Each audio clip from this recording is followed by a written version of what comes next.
Oh, what's going on, everybody? Welcome to episode 609 of FloWrestling Radio Live.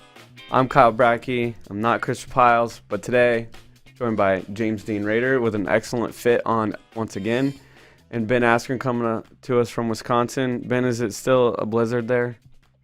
Oh, man, we had this stretch that we're in where it's like it won't get above 10 degrees for 10 days or something like that. Like, my daughter actually her birthday's today. Happy birthday, Alex. We'll usually Alex. Have a sledding party for her birthday. And my wife's like, nah, it's like -2. We're not doing that this year. And it was like, it encompassed last weekend and this coming weekend. So there was just like, we said no sledding party. We ain't doing I know all the Trek Wrestling guys and girls who are here are coming, like some of them are in Iowa where it's like -16, and then some are from Minnesota and Wisconsin where it's just as bad. So they were pretty happy to get out of that. I'm pretty pumped. So I'm traveling to Captain's Cup, the Women's Captain's Cup, which is in Iowa City at the end of this week. And I'm pretty pumped that we're staying, the venue's like attached to the hotel that we're staying at. Oh. So I don't have to leave. At the Extreme Arena thing? Is that what it is? Nice. Well, no, but hey, so wait, isn't the Yeah, you shouldn't have said that. Isn't the one thing today? Yes, America's Cup. We were going to talk about that. We can get right into it if you want, or we can. Let me get started. Let me get started here, okay. Kyle. Okay. Who's putting this event on? Is it FloWrestling? No, we're not. Can you give them a message for me? They named their teams Team 1, Team 2, Team 3. They changed them. I just saw it last night. On Twitter. They were something like Dynamo, Blizzard. Well, they changed the team names to like predominant black wrestlers that like Team Bobby Douglas, Kenny Monday. I get down with that. Yeah. Yeah. So but they're now kind of because Team Kenny Monday, Team Lloyd Kieser, Team Lee Kemp, Team Bobby Douglas, Team Simon Roberts, Team Carl Adams. Boom. Okay, well, good. I didn't like the team 1 through 6 thing, so I'm glad those got changed. But I just saw it yesterday, and I swear it like said, Pool A, Team 1 versus Team 2. At first, that's what they were. I think just because this came together so last minute that it was just kind of like, here's teams, and then they were like, okay, now we're gonna name them. And we might have been slow to update something on the site, so you might be right that we got it. We were slow to get something updated. Well, that's good. That's happening soon then, huh? Yeah, 2 p.m. Eastern kicks off those first duels, and again, this was just kind of they're going to have like a training camp situation, and they were like, hey, let's get some competition going around it, and there's some money on the line for the winning teams and the wrestlers, so it's a nice little training camp money making opportunity. Yeah, I mean, I think what you're seeing, and this is like the NLWC doing something similar to this too. And obviously, Flo's been putting on a bunch of cards, but people are almost, I don't want to say desperate, but I mean, high-level athletes do realize that competition is a requirement and to get better. And we have the Olympic trials now 6 weeks away. And, I think all of America is used to them having a tournament or two, in a, say, January, February time frame, and then probably taking March off, kicking into the trials. But even last year, they had the Pan Ams in March. So, I mean, I think everyone's feeling that need to have some competition. So this is great. Yeah, agreed. And there are, 65 is a really deep weight. You have 2 NCAA champions in Yanni and Nashon, which I don't know if we ever thought we would see those two wrestle each other. That's funny, right? Yeah. So just 2 Cornell legends, and then you have Ethan Lezak, who was an NCAA finalist and has looked pretty good recently, and then 3 kind of up and coming guys who are All-Americans, and Mitch McKee, Pat Lugo, and I'm blanking on one right now. But yeah, so that 65 is hands down the toughest weight.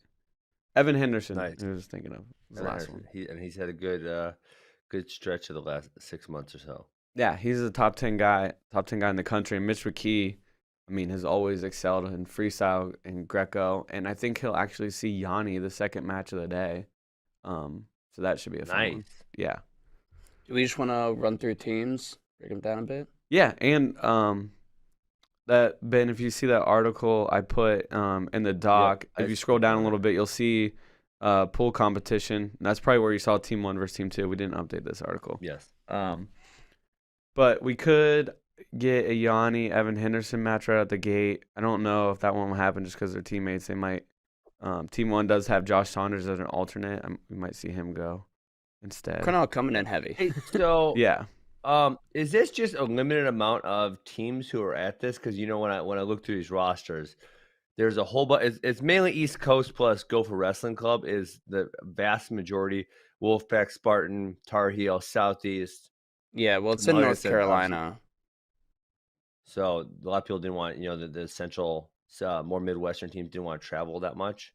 Right, probably. That or they got other competition plans or banged up or something. Like I know Ashnot was supposed to be in. He got banged up shortly I after we think made the a announcement. lot of top guys are going to Pelican as well, so they might just be gearing up for that instead of this. And how far off is that now? Month. It's relatively soon, right? Yeah, it's beginning of March. Nice.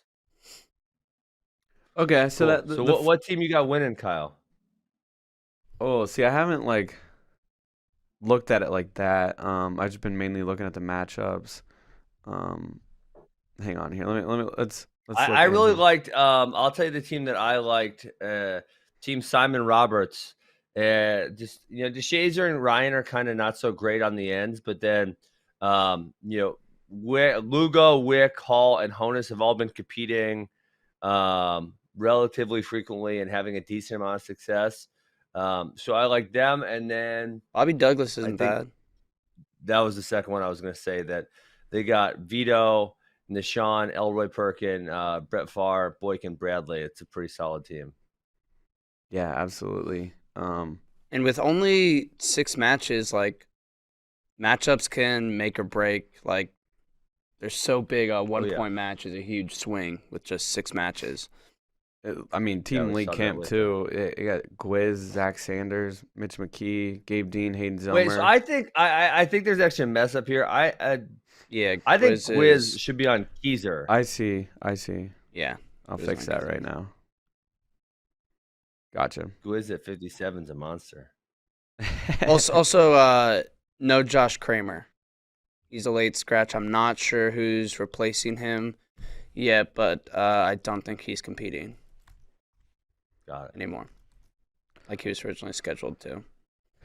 But still, Lloyd Keiser team. You have Evan Henderson at 65. Then you go Mike Mock and Nick Gwizdowski to close you out. That's pretty dang good. And focus. Yeah, I guess when you think alternate. about it, you just have to really win 3 matches for sure, and then, I mean, worst you're guaranteed a tie, but ideally you can either win by points or maybe sneak that 4th match in.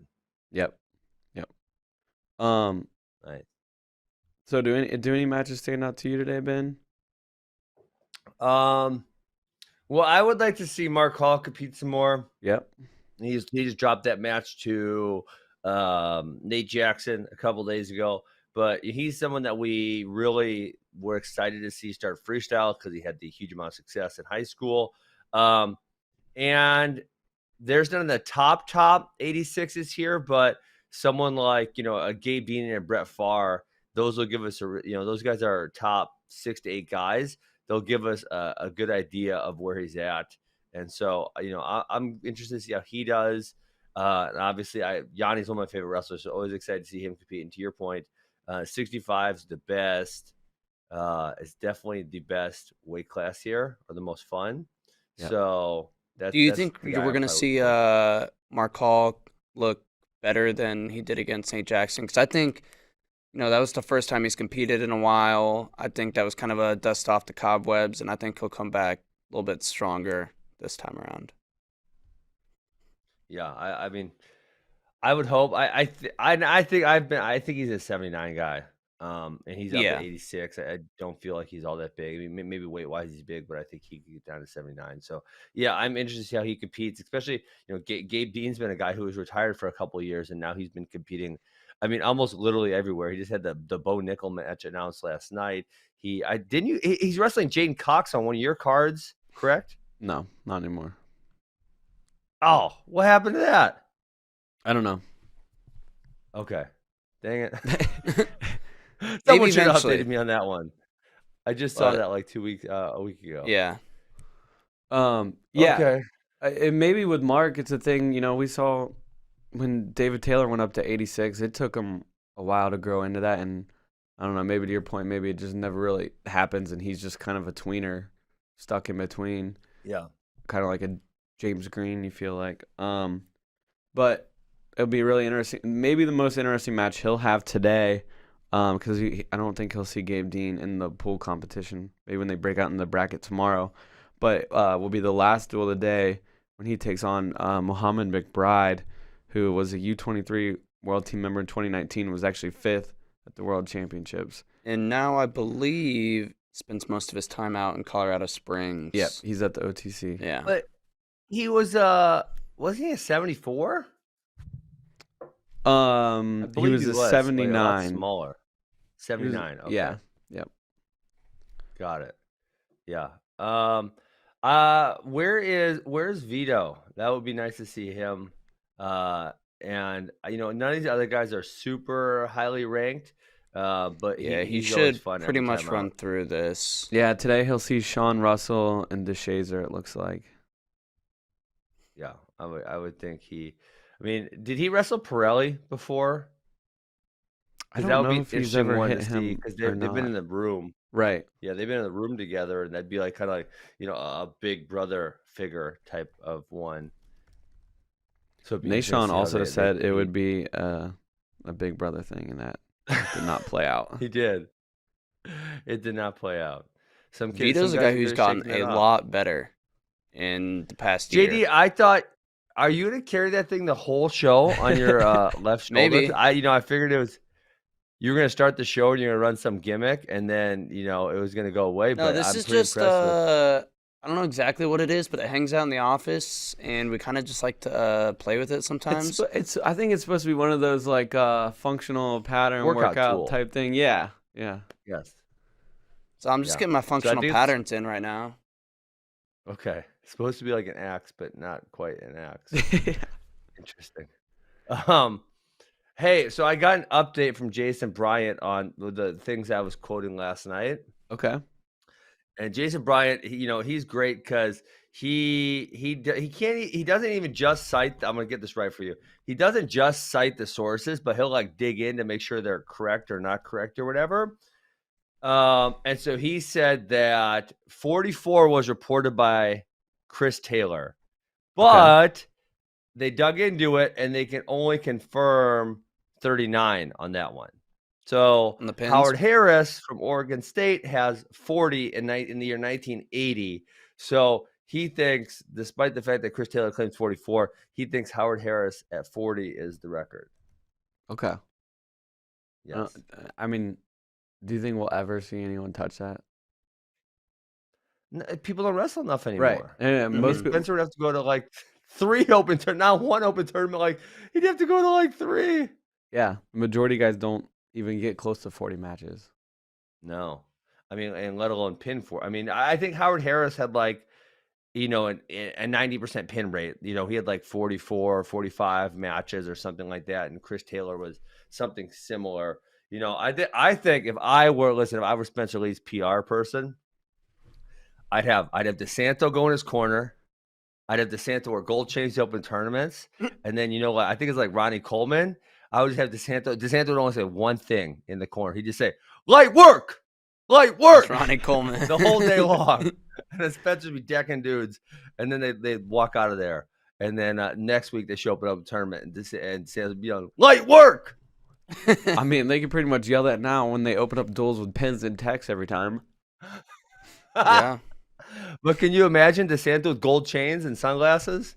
That would be Just so go tremendous. full bad boy. No, I can't. Absolutely. That'd be like All the best right. thing that wrestling ever had. Well, he should come out when they do duels. DeSanto in the corner wearing the chains, and then they just switch. They switch, yeah. Spencer sits in the corner with the gold chains, while DeSanto does his Maybe thing. maybe Ronnie Coleman's guy said lightweight or light work. I can't remember. I watched a documentary. I thought it was hilarious, and I can't remember exactly what he says. So I'm close. I think it is lightweight. It's Yeah, lightweight. Lightweight. Okay. Lightweight, baby. You guys watch that documentary? It's kind of sad, actually. 'cause the Yeah, guy it is. jacks up his body from lifting insane amounts of weight. Crazy as a cop when he was like 600 pounds or whatever. Seriously. Yeah. Just imagine getting pulled over by that dude. But how did they get clothes to fit the man? They probably had to get him custom made or something. I'm sure they did.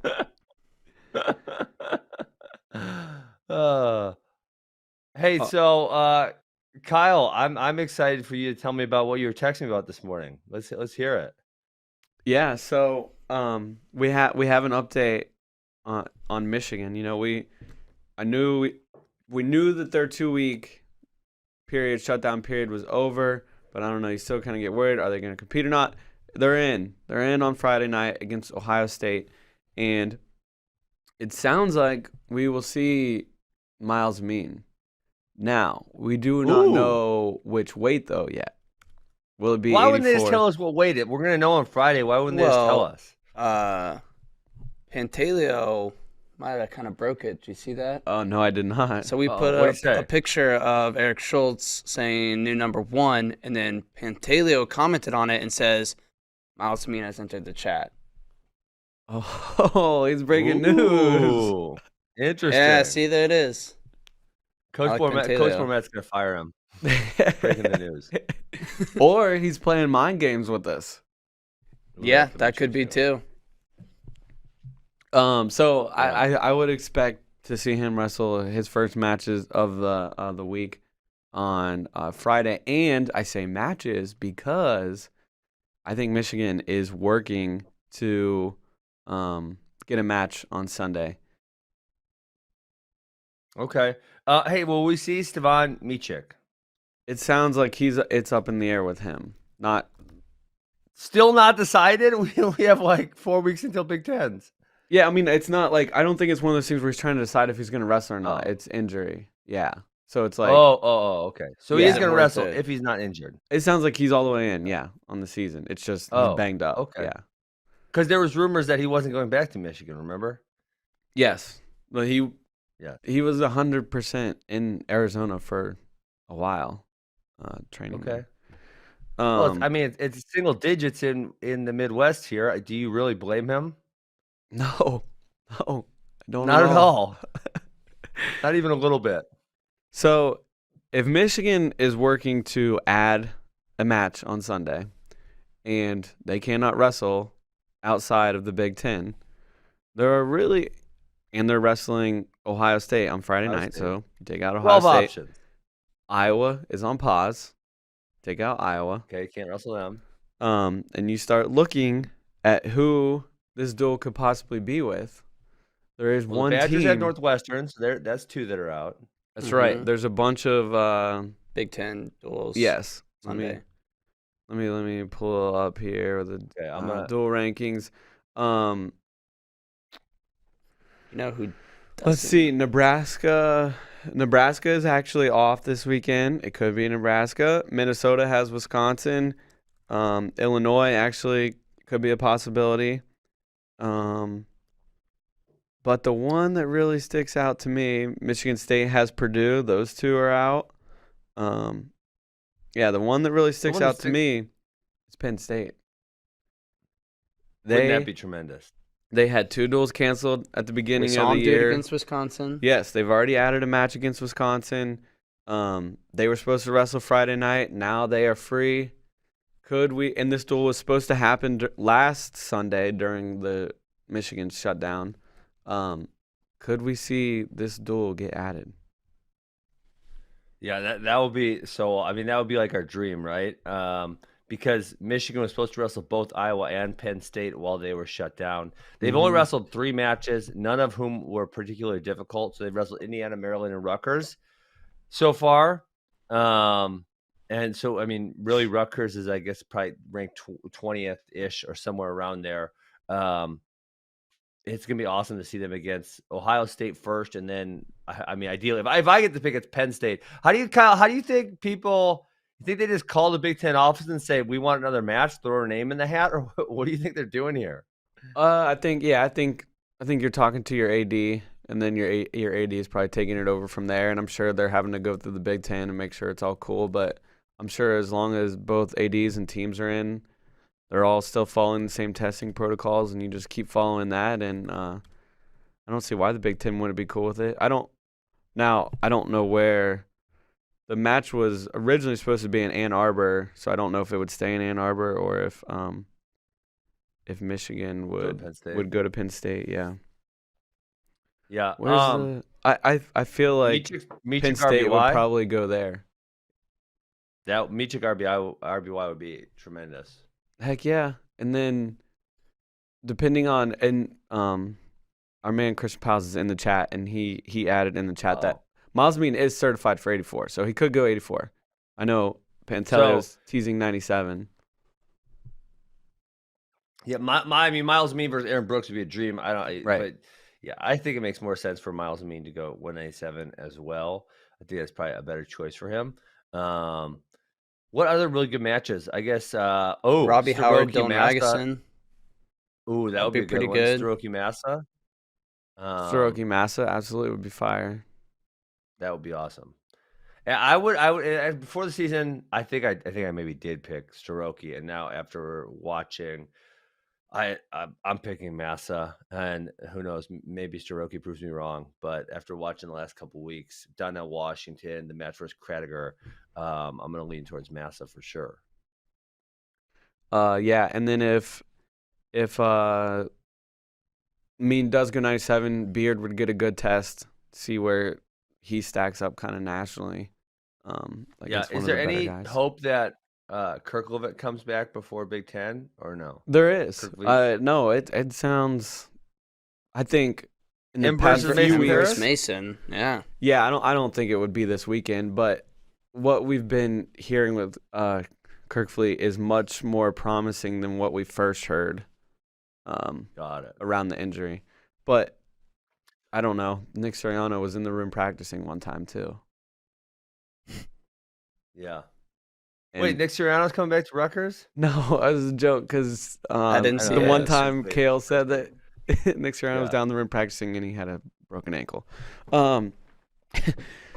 So yeah, it sounds like we could get one fire duel gets canceled, another one gets added. 2021. What are you gonna do? Seriously, right? But you don't know who's going to be in the lineups. You have no idea. You have no idea because someone could have tested positive, could have gotten contact traced. Yeah, you have no idea. I mean, Penn State, literally their first 3 duels forfeited 125. So who knows if they'll even have someone back. Rutgers has their last match against Maryland. Any chance we see Nikki push-ups or no? I don't know. I don't think so. Yeah, no insight there.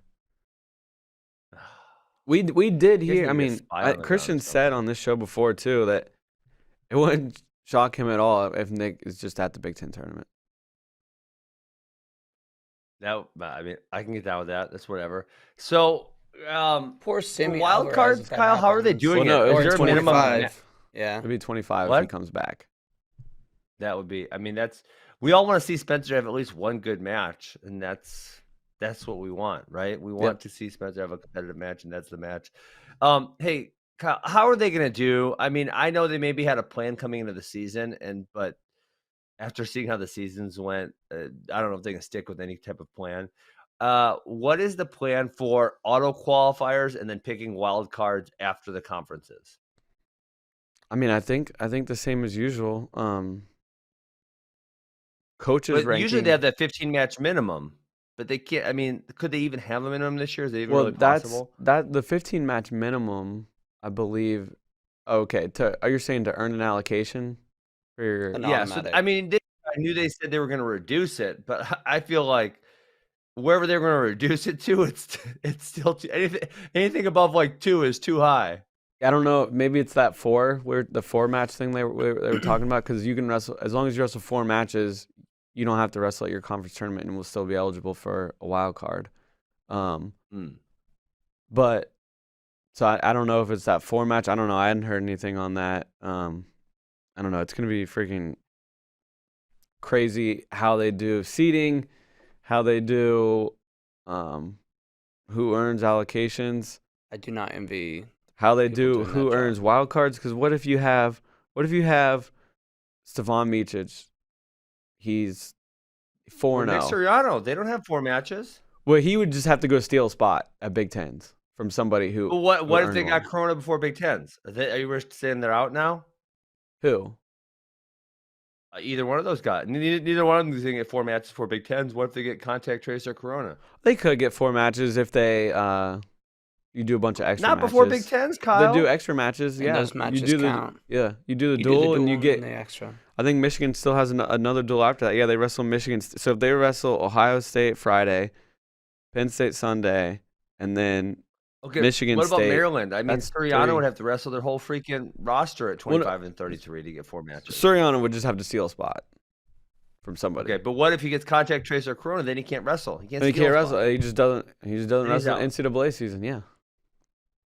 Yeah, that's where it's like I feel like this year, like everyone, I don't want to say is making excuses because Corona is the excuse, right? But anything that we thought we could hold hard and fast to, we no longer can because, there's a whole bunch of people who have 0. I mean, we went through our number ones, Kyle. I think there was 3 number ones who still didn't even have 1 match on the board. Yeah. Mm-hmm. Yeah, and we have literally at most 2 weekends of regular season wrestling left at the most. I mean, Mizzou has one weekend left, and they're not even taking a whole bunch of guys because it's within the period where they could get pushed out due to Corona for they the MAC front-loaded. championship. Yeah, More than any other Well, team. they smartly front loaded because the Macs are earlier than most conferences. But I think every team should have smartly front loaded. I mean, I think they had a quad that first weekend because you never. Yep. I mean, right? You can't predict that Iowa, and obviously I realized that the Big Ten scheduled all the Big Ten matches, so the Big Ten was limited in their front loading ability.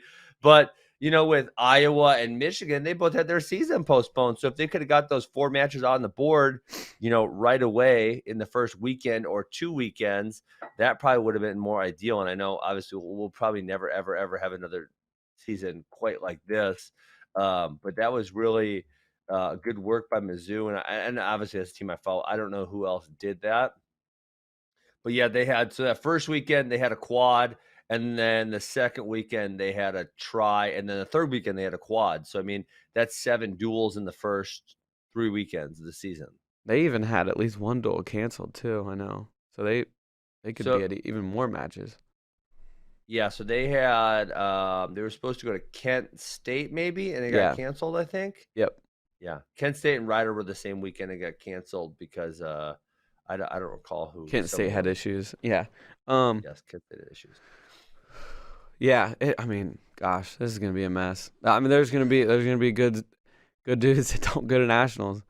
No, I do not. But that's where it's like, I don't know. I almost feel like with the Micic or Suriano, I feel like the most reasonable thing is not to say it's like this is a crazy year. Let's just freaking throw all requirements off the board. And if someone were to get Corona and they have 2 matches or 3 matches going into Big Tens, and we know they're the guy, put them in nationals.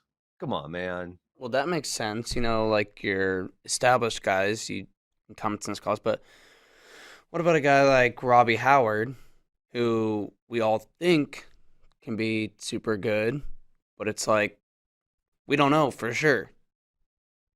Yeah. He doesn't get common sense claused in. Mm-hmm. No, I mean, I think someone like that has to earn it. I mean, someone who's already proven it would be more acceptable to put in. So Cody Arnold said for allocation spots, they're using average allocations for each conference from the last 5 years. You need 4 matches by the end of your conference tournament to be eligible for a spot.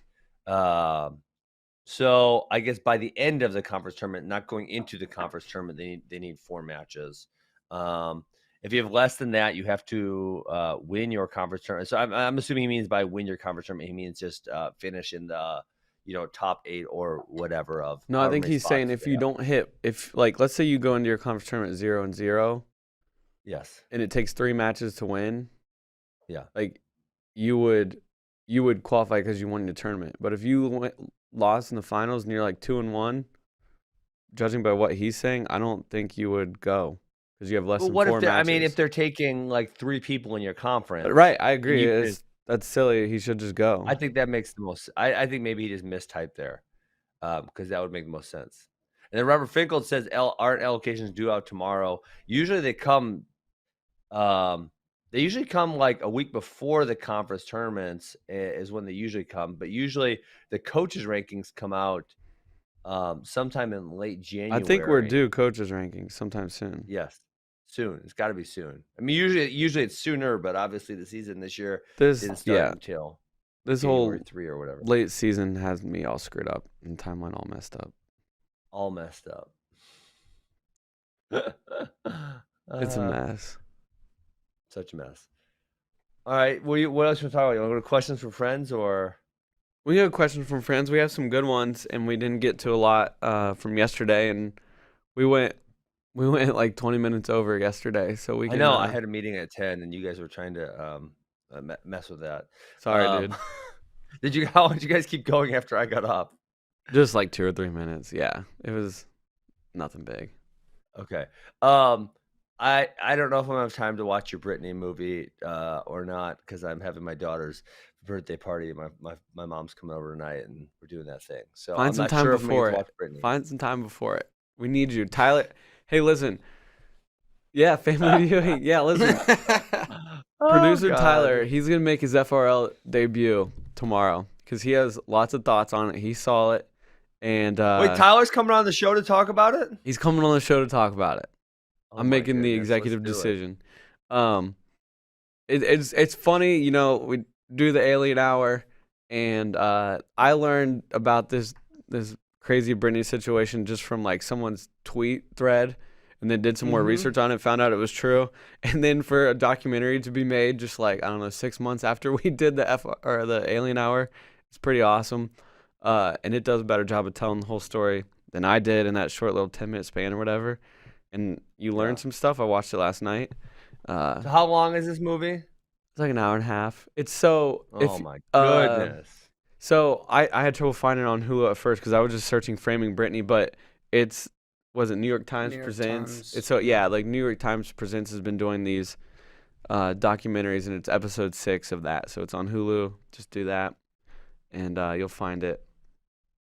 It's awesome. Okay. I will, if I get time, I'll consider, but I cannot promise that you and Tyler might have to lead the discussion tomorrow. I mean, I'm sure your wife would enjoy it.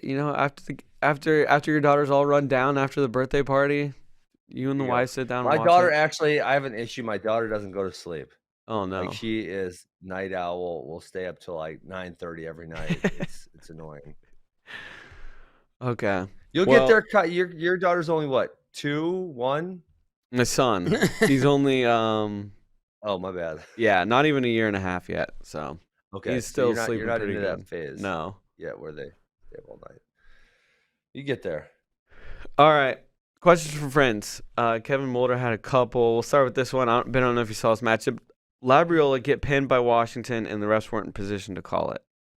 I did not see this match. I saw this question. I did not see this match. No. I watched it. No, he wasn't pinned, and it didn't have anything to do with the refs being in position. It was pretty. I'm not even sure if he got a full 4 count. Labriola was able to break out of it pretty free, but man, Donnell Washington's dangerous. He is. He's got a lot of great attributes, and he's taken a big step up. I said I've watched him compete a whole bunch, coached him at camp a few times, and he's taken a gigantic step up in the last year. It's pretty cool to see. I didn't see his match. Did he go feet to back on Labriola? No, it was a cradle. Great cradle. His arms are super long, so great cradle. Yeah, you look at 174, man. It's freaking wide open. Outside of you really feel like the top 4 guys are pretty established with Kimmer, Massa, Labriola, and the way Romero's been wrestling, and he just had the really close match with Kimmer. But below that, like, I mean, the weight's not great. I'll say it. Weight's not great. 174. Yeah, I mean, it would look a lot better with Amin in there, but obviously he's moved up. Yeah, I don't know. Kemmer's good. I thought Strokey's gonna be better. Mass is good, but yeah, it's not super deep. I think some of these guys are gonna establish themselves in the next year or two. Got Yeah. like Dustin Plott. Yes, I mean Dustin one. Plott's fantastic. He just had a lot of opportunities, but I look at this weight and I'm like, and I see what Washington did to Strachey, and I see, he nearly decks Labriola, and I'm like, yeah, this guy should be an All-American in March. Yeah, he definitely could be. Has he had any bad losses or no? No, his only losses are Massa and That's it. Labriola. Sorry. Okay, yeah. So yeah, he's having a pretty solid year. I'm actually I clicked on the Labriola Donnell Washington match, and so I'll probably have a better opinion for you in a minute or two. Okay. Wrestling fan at Wrestling Nerd. 4-man tournament champions of former 133-pound national champions. Who takes the win in freestyle? Nick Suriano, Corey Clark, Seth Gross, Nashawn Garrett. So I saw this. You know who I thought? I thought Christian Piles would actually love this question. He would. So I'm guessing they're weighing it at 133. Is that a good guess? Yeah. Okay, because some of these guys are significantly impacted by the cut to 125, and I like Nishan. I don't know he could even make 125 anymore.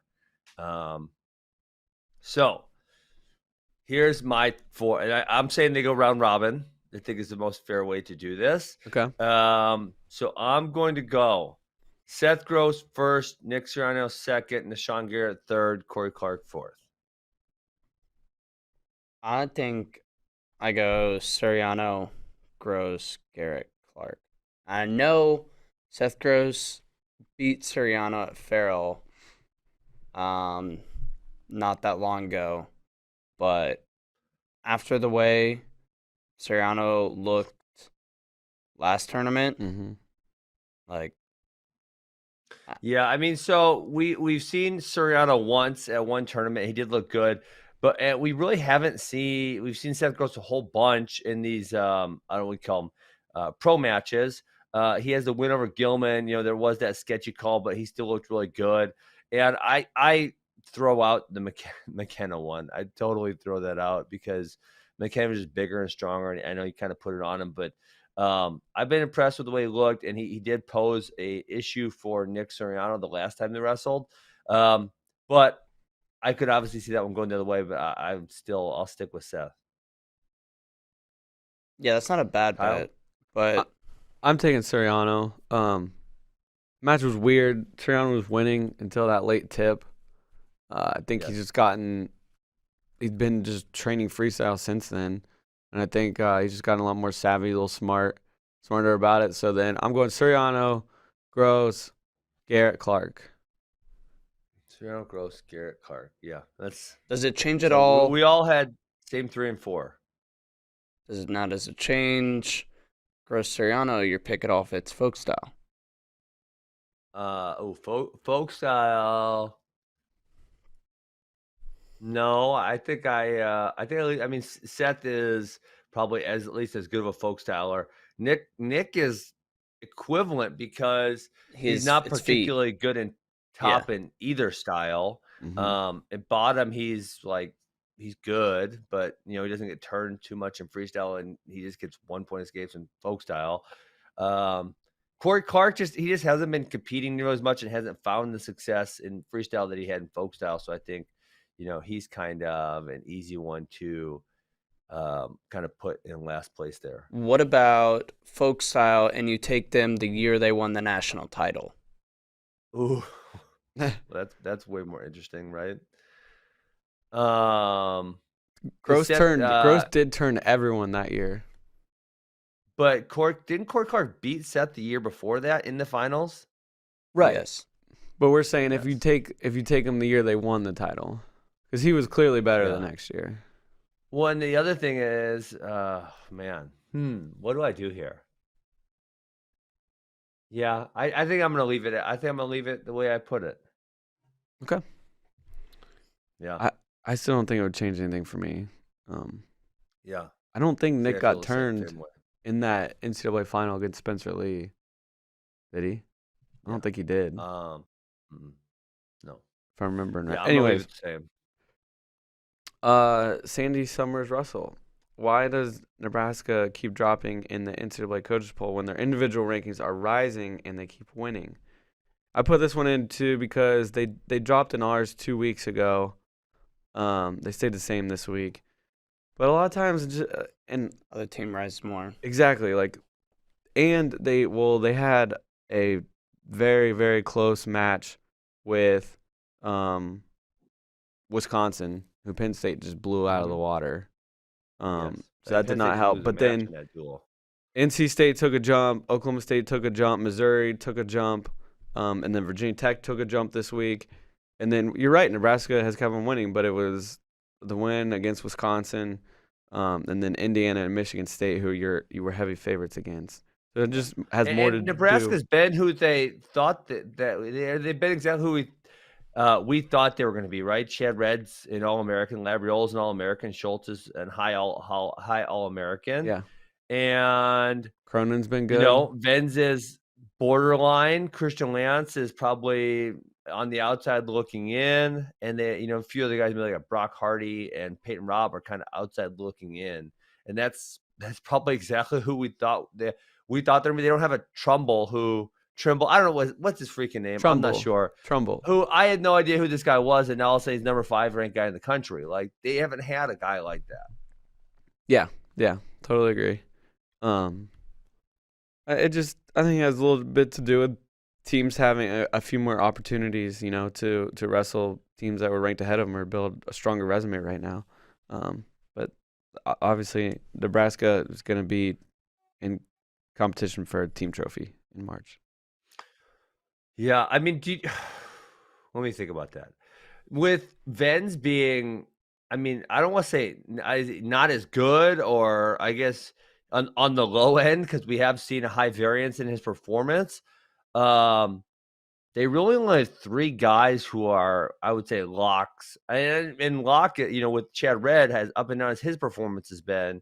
I don't even know if I'd call Chad Red a lock, because we've seen March Chad Red's been good, but we have seen ups and downs with him. So him, Labriola, and Schultz. I mean, Schultz is the biggest lock of them all. Labriola is, I would say, really close to a lock. But that's only 3 kind of for sure All-Americans in their lineup. And I think if you looked at other teams, you would say they at least have 3 for, like NC State. You would say, I think Hidley, and Camacho are locks to be All-Americans. And then on top of that, they could have Trumbull, and they could have Both a few other Bullards. guys. Yeah, the Bullards sneak in there as well. So I Tariq almost feel like Wilson. Nebraska's. Yeah, yeah. I mean, I think Nebraska's on the outside looking in when you compare them to some of these other teams. Yeah, agreed. I totally agree. And that's why. I don't know what they are in the coaches poll, but it was a very similar situation to our dual rankings, so that's why I threw that question in there. Yeah, and I think with Nebraska, you had a few guys who we maybe thought their upside was going to be higher, like like Kevon Davenport. We haven't really seen much out of him. Brock Hardy, he had one big win in the beginning, and then hasn't really done all that well since. Obviously, Ridge Lovett is who knows? I guess maybe he's going to be in the lineup at 149 pounds this year, but he was really good at 133 last year, and 133 they're not getting a lot of production. So we just haven't seen any of their guys take that big leap from either a potential guy or a lower guy to a higher guy. Yeah, and at 57, it's been less production than we thought. We had Caleb Licking as a preseason top 25 guy because he messed up Ryan Thomas late in the dual season last year when he stepped in for Peyton Robb and had a good season going to opens and stuff like that, and he's 2-4 on the year. So taking a step back there. Yeah. So that's, and then even Cronin has not looked great. He he damn near lost to Wisconsin's backup, Ethan Rotundo too. So They just beat yeah, Foley another though. spot. He's But one of those guys you don't know what what's you're gonna Foley's get. record this year? Uh, I'm gonna go look it up. Hold on. Foley does not have 2-3. a good record. Well, he's what? 2-3. Oh, 2-3. I think he said 10-3. I'm like, how the hell did he get 13? How do you get 13 matches? There's no way that's possible. Yeah, he's 2-3 this year. So Lost to McKee, you know, Heinzelman, and Cronin. yeah. Beat Jacob Moran Which and I King mean, Sandoval. yeah. So Moran and King Sandoval aren't all that good, and you know, I realize that Heinzelman, Cronin, and McKee are solid guys, but you know, what Foley was at like a 2 through 4 going into this year, somewhere in there. There's mhm. 2. He was 2 going into this year. Yeah. Yeah, so I mean, you got to if you looked at this lineup of guys going into this year, you probably had to say Rivon Foley was 5-0, right, in his 5 matches, and yet he's 2-3. So, yeah, I don't know what that says. And so then Cronin is well, I guess he's 6-1, but so he barely beat Jacob Moran, barely beat Rotundo. He got killed by Spencer Lee, so he does have the good winner of Patrick McGee. So maybe I'm short selling Liam Cronin.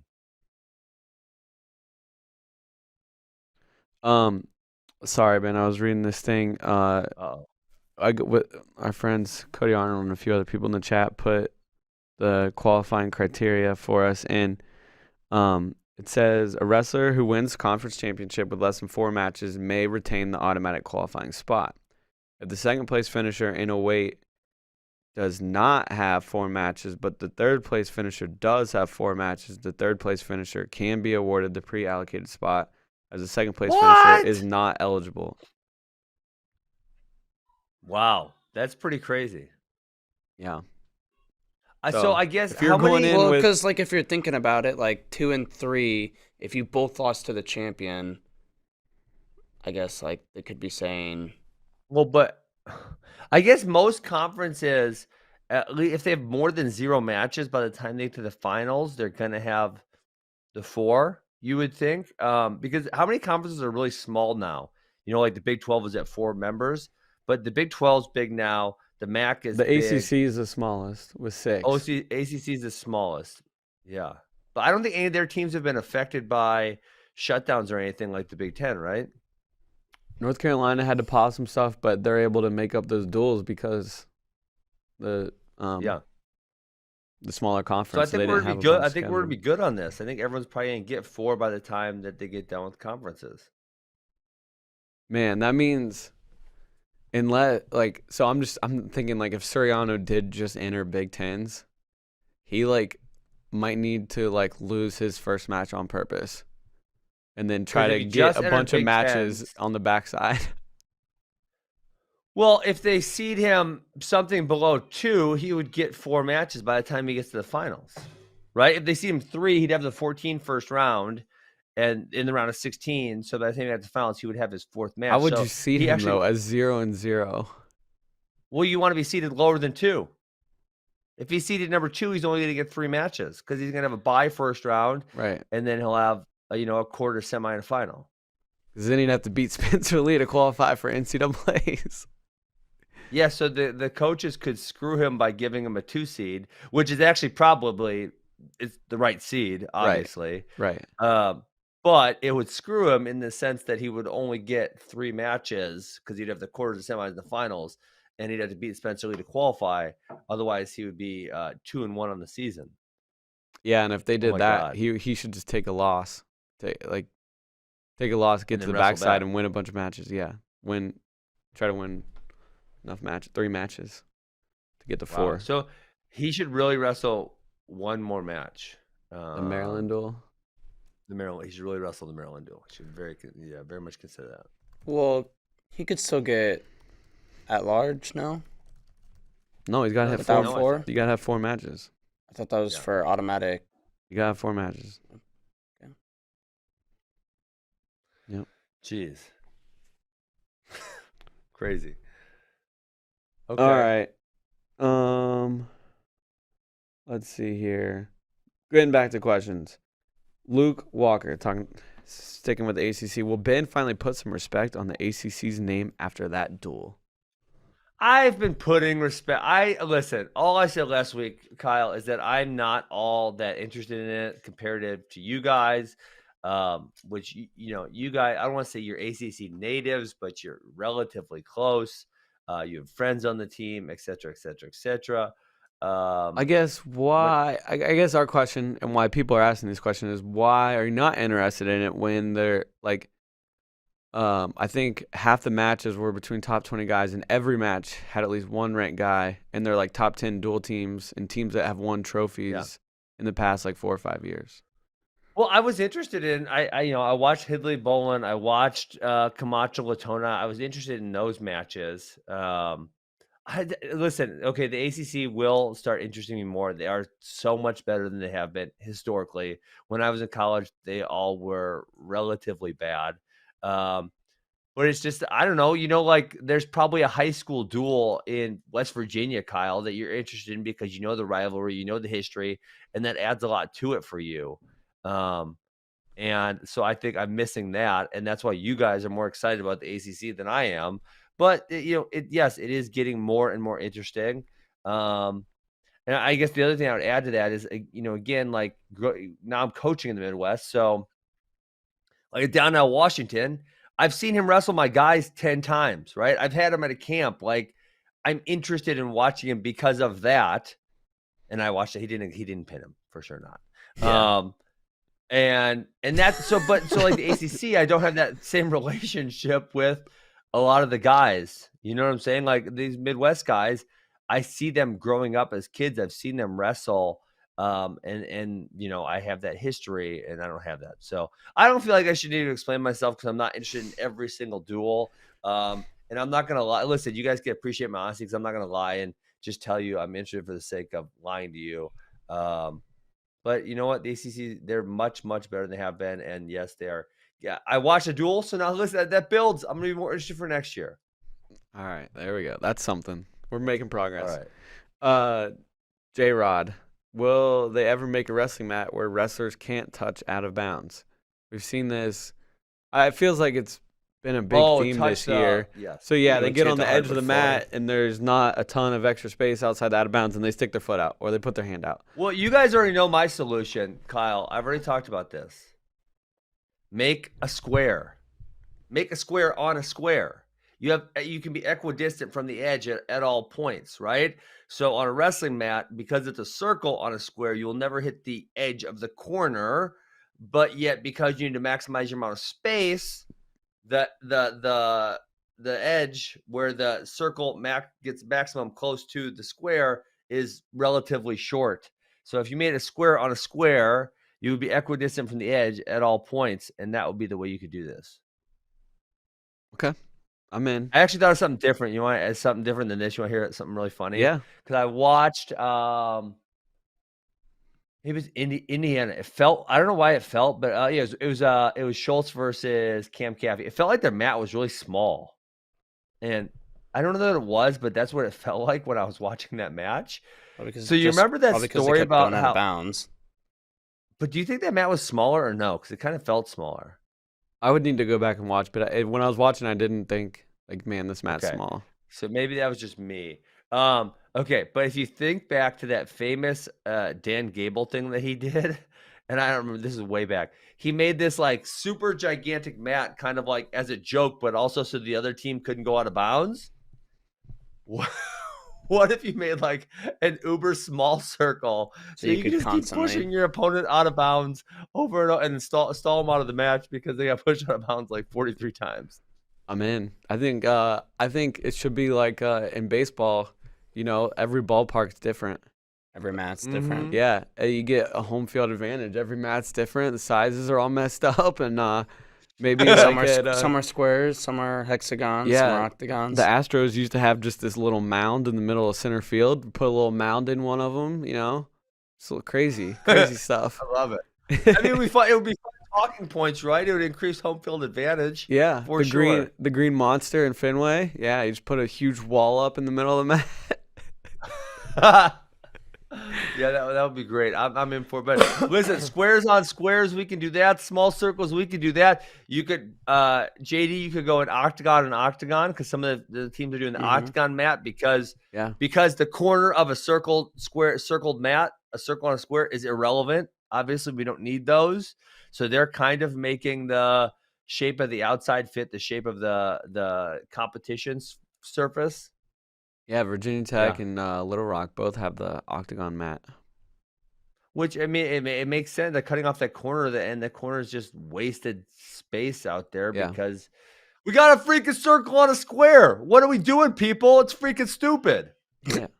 Stay in the middle of the circle and wrestle. Stop touching out of bounds. I think we go squares on squares, and then you have, say, 5 feet. Circle on circle would be annoying because how would you roll that effing thing up? Like, that doesn't make any sense, you know? It just piss you off every time. Also, just make a push-out rule. That solves all our problems. That would be. But if we did a square on a square, we'd have, say, 5 foot of out of bounds at all points. It would make a whole bunch of sense. You're in. Tell me you're in, Kyle. I'm in. You're still friends with Vinny Barber, I bet. Tell my man Vinny Barber to make a damn square on a square. Okay, I will. Yes, I am. Do it. Jason Bryant, I think, just tweeted or sent a link to a tweet he sent a few years ago about the mat you're talking about. The world's largest mat shown here and used for the Iowa-Oklahoma State dual meet in Iowa City. The mat is 72 feet on each side, and the wrestling circle has a diameter of 62 feet, and the wrestlers look tiny in the middle of it. It's tremendous, isn't it, though? Well, look at that thing. Isn't it under like regulations? Yes, now? it's in the rule book now. Yeah. I think there's a maximum, but is there a minimum? Well, I think isn't it just it has to have this diameter? Yeah, I think there's certain. Yeah. Boring. It has to be this. Yeah. That's fun. That's pretty awesome. Yeah. Okay. Another ACC question. Over under 3 NCAA finalists for the ACC conference. I'm gonna go over for sure because I'm gonna say Hidley, Camacho, Latona all have a chance. O'Connor's got a chance, and there's probably someone else I'm not forgetting. I just named 5 like that. Right, Mekhi Lewis, Hunter Bolin. Mekhi Lewis. Right now there are 5 ACC wrestlers ranked in the top 2, and then that doesn't include Trent Hidley, like you mentioned, who's I think 3. And then at 125, Latona is number 2, but Camacho is number 3. So they have a good shot there. I'm gonna go over 3 as well.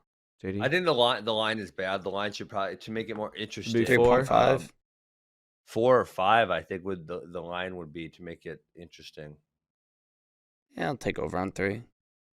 Okay. We're at life's too short to bet the under. Austin Denson, do you think we'll ever get to the point with RTCs where they sign wrestlers to contracts like we've signed Mark Hall to a 2-year, $150,000 contract? I had a non-wrestling friend ask why their relationship with RTCs isn't public, creating a type of free agency buzz.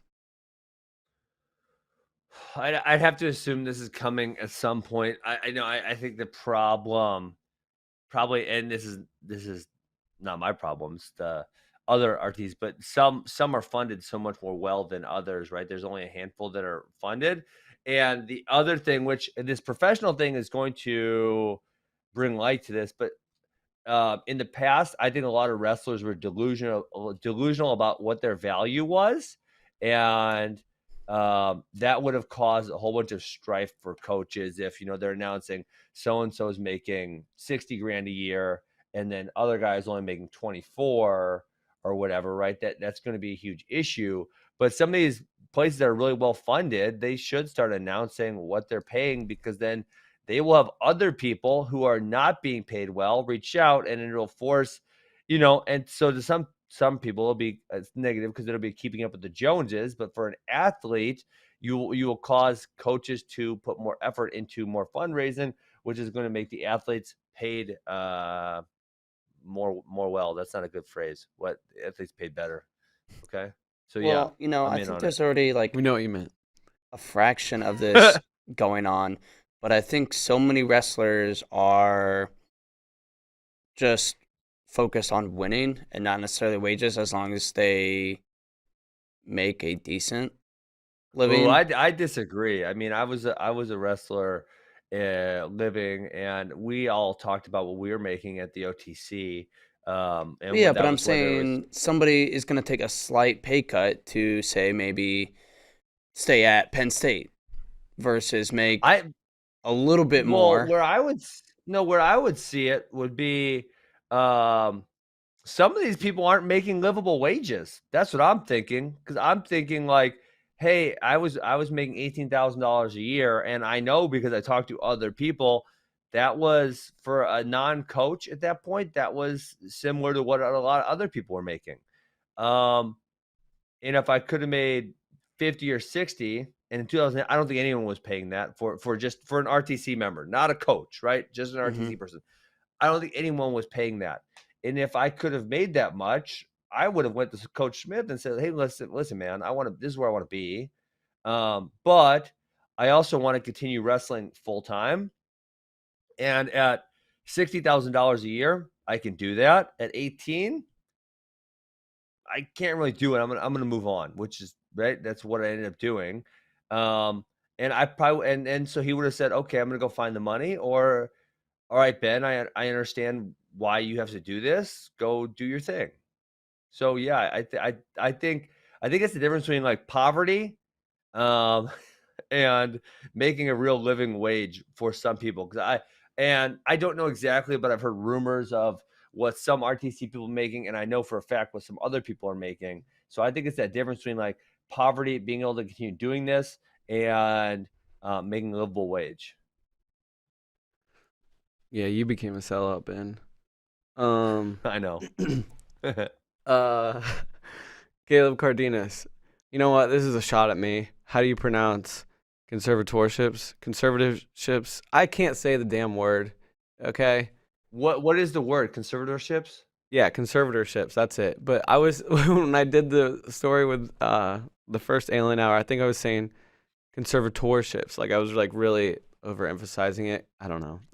The tour part? Yeah. Got it. That's a very long word, though. Conservatorships. You hear it about a million times in the Britney doc. M. Monroe at Novadat. How will the Rankers Guild reconcile the differences between track and flow rankings? I think after this season, we'll probably just have one set of rankings, and we'll probably just take someone from their team who was working on the rankings, and we'll just have Make them the best rankings ever. exactly. We'll take the good from theirs, the good from ours, put them together, have the best, most accurate set of rankings.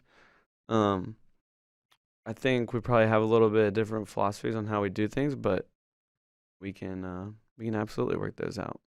Will you just yell at them like you yell at me when their opinion does not match yours? No, we just want you to not count freestyle mainly. That's all I want you to do. Gable freaking Stevenson, people. He's amazing. Yes, he is.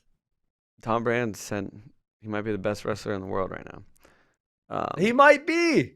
I know. This is true. I know. And yet And you Luke want to Leffman rank him in behind 34 Mekhi Lewis, seconds. who just got beat at the Club Cup. I just asked you not to count freestyle. I'm counting it. I saw it. I looked at it. He didn't get tipped a whole bunch of times or gut wrenched. He got I'm gut wrenched aware. one time. He got taken I'm down aware. like 4 times.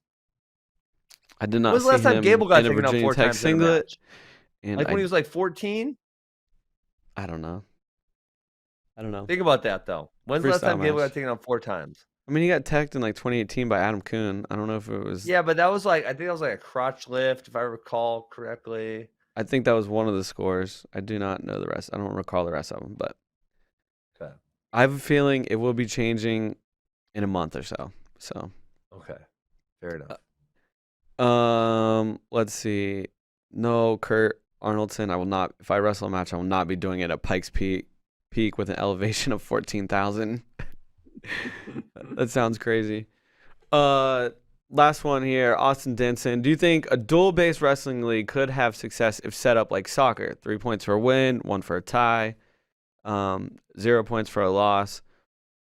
Everybody duels home and away. Duel criteria can be so confusing for new fans. So, Ben, I don't know if you know how like soccer works in like the English Premier League or World Cup when you're in your group. If you win outright, let's say you win 1-0, you get 3 points. If you tie 1-1, you each get 1, and then obviously a loss is 0. So this would eliminate us trying to figure out at the end of a duel who had the most match points or most tech falls or whatever, you know? Yeah, I could be good with that. I mean, I would have been more sour on the I don't know if you call it RTC duel, whatever, the league, right? I would have been more negative on that. And then after I saw the Club Cup, I'm very interested in you guys creating something a little larger than that. You know, I think 7 weights would probably be ideal. Maybe right after the World Championships, and maybe it lasts 6 weeks or something to that effect. You know, you have a 5-week regular season. They wrestle 1 or 2 duels each weekend, and then whoever has the most points, however you want to count it, or the best record, wrestles in the championship on week 6, something to that effect.